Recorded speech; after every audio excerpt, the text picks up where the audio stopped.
आप सल्लल्लाहु अलैहि वसल्लम एक ही रात में स्टार प्लैनेट्स गैलेक्सी को क्रॉस करते हुए जमीन से आसमान की तरफ गए। अब अल्लाह ने कुरान में एक जगह फरमाया है कि जमीन और आसमान के दरमियान हर चीज अल्लाह को सजदा करती है, विच मीन्स सारे stars, Galaxy, planets, mountains, tree. लेकिन ये कैसे पॉसिबल है? सजदा तो इस तरह होता है और कभी स्टार्स और प्लैनेट को हमारी तरह इबादत करते हुए किसी ने देखा है? लेकिन अल्लाह ने कुरान में बार बार कहा है कि ये सारी चीजें अल्लाह की इबादत करती हैं। तो यूनिवर्स के इन सारी चीजों में कोई न कोई बात कॉमन एक जैसी जरूर होगी। आज से बहुत साल पहले पूरी दुनिया का ये ख्याल था कि जमीन अर्थ ही दुनिया का सेंटर है, लेकिन आज से 400 साल पहले गैलीलियो, जो एक इटालियन साइंटिस्ट थे, उसने दो लेंसेज को अलाइन करके रखा तो उसे पता चला कि ऐसे करने से दूर की चीजों को करीब से देखा जा सकता है। छोटे लेवल पर टेलीस्कोप दुनिया में पहले भी मौजूद थे, लेकिन इन्हें सिर्फ फौजी और समुद्री सफर में यूज किया जाता था। लेकिन गैलीलियो ने इसी टेलीस्कोप को इम्प्रूव करके इंसानों की तारीख में पहली दफा इसका रुख आसमान की तरफ किया, जिससे उसने दुनिया से पहली बार सूरज और चांद को बिल्कुल करीब से देखा। और गैलीलियो ने इन तारों की मूवमेंट को ऑब्जर्व करना शुरू किया। 1300 दुनियाओं को अगर मिला लिया जाए, इससे एक जुपिटर बनता है। गैलीलियो ने देखा कि यह भी बाकी प्लैनेट्स की तरह गोल है, लेकिन जुपिटर के ऊपर जो लाइट है वह महीने के डिफरेंट दिनों में बिल्कुल बदल रही है। और उसने देखा कि वीनस और सैटर्न का भी यही हाल है। अब यह सब कुछ तभी पॉसिबल था कि अगर ये सारी चीजें सूरज के गिर्द घूम रही हों,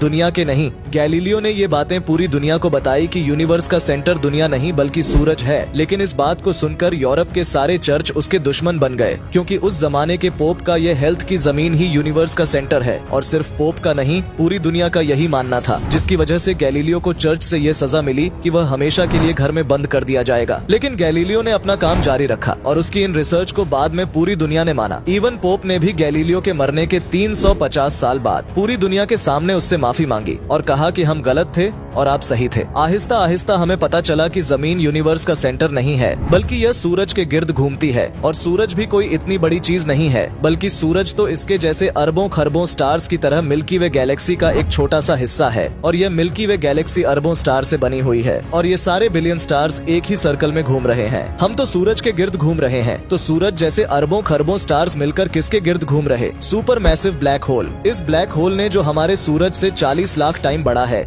इसने पूरी गैलेक्सी को एक गोल सर्कल में रखा हुआ। जिस तरह हमारे सूरज ने जमीन, जुपिटर, मार्स, इन सारे प्लैनेट को एक सर्कल में रखा हुआ है। लेकिन यह गैलेक्सी भी कोई इतनी बड़ी चीज नहीं है, बल्कि ये लाखों और गैलेक्सी को मिलाकर एक छोटे से क्लस्टर का एक छोटा सा हिस्सा है। ये लाखों गैलेक्सी मिलकर एक क्लस्टर बनाते हैं और ये क्लस्टर भी कोई इतनी बड़ी चीज नहीं है, बल्कि इस जैसे लाखों क्लस्टर मिलाकर एक सुपर क्लस्टर बनता है। और ऐसे हजारों सुपर क्लस्टर और भी मौजूद हैं। अब आपने ये नोट किया कि इन सारे स्टार्स, गैलेक्सी, प्लैनेट में एक चीज कॉमन है कि इस पूरे यूनिवर्स में हर चीज किसी न किसी दूसरे ऑब्जेक्ट के गिर्द घूम रही है। और जब रसूलुल्लाह सल्लल्लाहु अलैहि वसल्लम भी आसमानों की तरफ गए तो उन्होंने बैतुल मामूर में फरिश्तों को नमाज पढ़ते हुए नहीं देखा, वह भी किसी चीज के गिर्द घूम रहे थे। लेकिन घूमने का इबादत से क्या ताल्लुक है? अल्लाह ने तो कहा है कि ये सारी चीजें इबादत करती हैं। आपको पता है अल्लाह ने ये बात किस सूरत में कही है? सूरह हज में मुसलमान पूरी दुनिया से इस्लाम की सबसे मुकद्दस और होली जगह काबा के पास जाते हैं और बार बार इसके गिर्द घूमते हैं। अब इस सर्कल करने का मतलब क्या है? जब मुसलमान काबा के गिर्द घूमता है तो वह उस वक्त अकेला नहीं घूम रहा होता,